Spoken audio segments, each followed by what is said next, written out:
Hello everyone, welcome to the channel go to success. और आज के इस वीडियो में हम हिंदी के 30 महत्वपूर्ण प्रश्न करेंगे जो कि लगभग सभी एग्ज़ाम्स में, जिनमें से एक या दो क्वेश्चन तो आना ही अनिवार्य हो जाता है, उसके अलावा ज़्यादा क्वेश्चंस भी पूछे जा सकते हैं।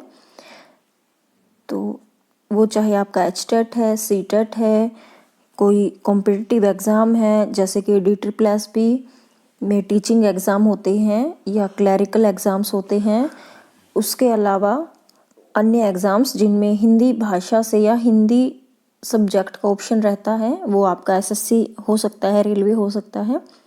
सभी एग्ज़ाम्स में इनमें से कोई ना कोई प्रश्न ज़रूर पूछा गया है। तो सबसे पहला, हिंदी भाषा का प्रारंभ कब से माना जाता है? UGC नेट अगर हिंदी की बात करें या अदर सब्जेक्ट्स में हिंदी पार्ट अगर पूछा जाता है तो वहाँ पर ये प्रश्न पूछे गए हैं। तो हिंदी भाषा का प्रारंभ कब से माना जाता है? 1000 ईस्वी से। हिंदी भारत के कितने राज्यों की भाषा है? 10 राज्यों की। हिंदी की देवनागरी वर्णमाला में कुल कितने वर्ण हैं? 52 वर्ण हैं।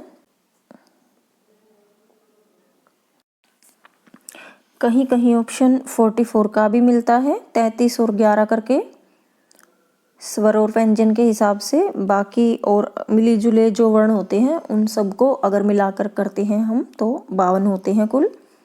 ध्वनि संकेतों को स्थायी रूप देने के लिए किसकी खोज की गई? लिपि की। जैसे आप जानते हैं हिंदी की लिपि कौन सी है? ब्रह्मी लिपि है, गौरमुखी, पंजाबी की। इस तरीके से लिपि जो होती है वो ध्वनि संकेतों को स्थायी रूप प्रदान करती है। भारतीय संविधान में किस भाषा को राजभाषा के रूप में चिन्हित किया गया है? तो हिंदी क्या है? राष्ट्र भाषा है। किंडरगार्टन विधि का आविष्कार कौन है? फ्रोबेल।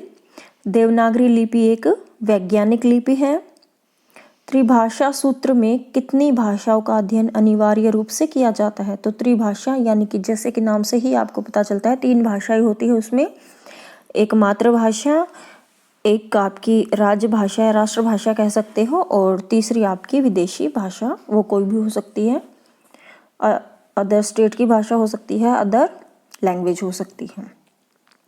भाषा एक सांकेतिक साधन है, यह किसकी युक्ति है? बाबूराम सक्सेना की।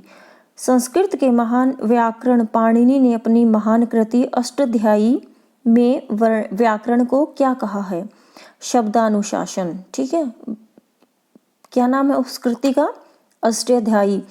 तो कई बार ये प्रश्न भी पूछा जा सकता है कि अष्टाध्यायी का जो रचनाकार है वो कौन है? पाणिनि। या इस तरीके से पूछा जा सकता है कि उसको उन्होंने क्या कहा था? शब्द अनुशासन। हिंदी को राष्ट्रभाषा का दर्जा प्रदान कब किया गया? 14 सितंबर 1949 ईस्वी को। भाषा का मानक रूप बालक कब सीखता है? विद्यालय में। मानक रूप, मानक मतलब जो आपकी लिखित रूप में और मात्राओं का, या हम उनको कहते हैं ना साइंटिफिक जो लैंग्वेज होती है, या मान लो हिंदी भाषा का कोई शब्द है वो उसका एक ही अर्थ या जो अर्थ होता है वो हर जगह सेम होता है, तो वो मानक रूप बालक कहाँ पर सीखता है? विद्यालय में। पंचतंत्र किसकी रचना है? विष्णु शर्मा। कालिदास की सबसे प्रसिद्ध रचना अभिज्ञान शाकुंतलम।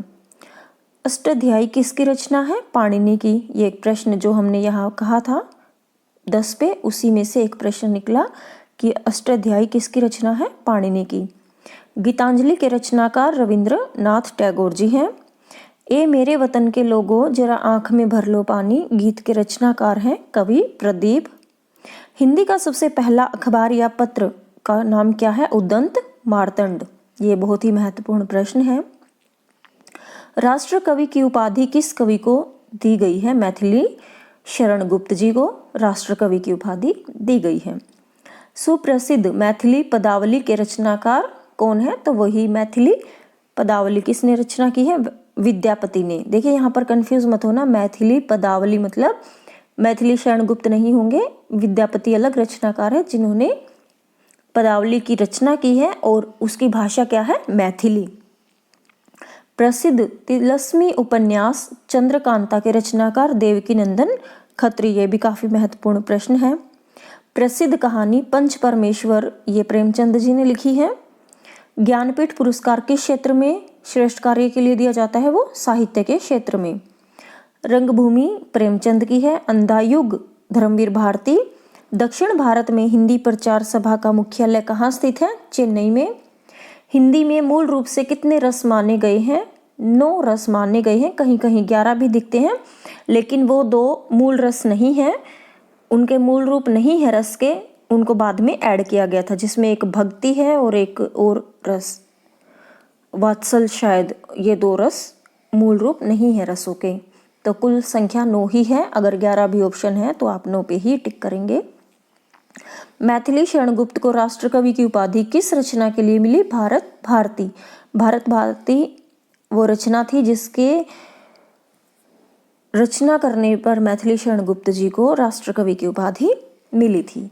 वर्तमान में प्रकाशित हिंदी पत्रिका हंस के संपादक कौन है? राजेंद्र यादव। राजभाषा सूची में कितनी भारतीय भाषाएं शामिल हैं? 12। ठीक है, इसमें से इस तरह के भी प्रश्न आ सकते हैं कि अंतिम 4 भाषाएं कौन सी रही हैं जो उसमें शामिल हुई, या पहले कितनी थी। इस तरीके से भी अलग अलग प्रश्न बन सकते हैं। इसी तरह के प्रश्नों के लिए और टीचिंग मटेरियल के लिए आप चैनल को सब्सक्राइब करें, बेल आइकन को प्रेस जरूर कर लें ताकि न्यू नोटिफिकेशन आप तक आसानी से पहुंच सके। Thank you so much.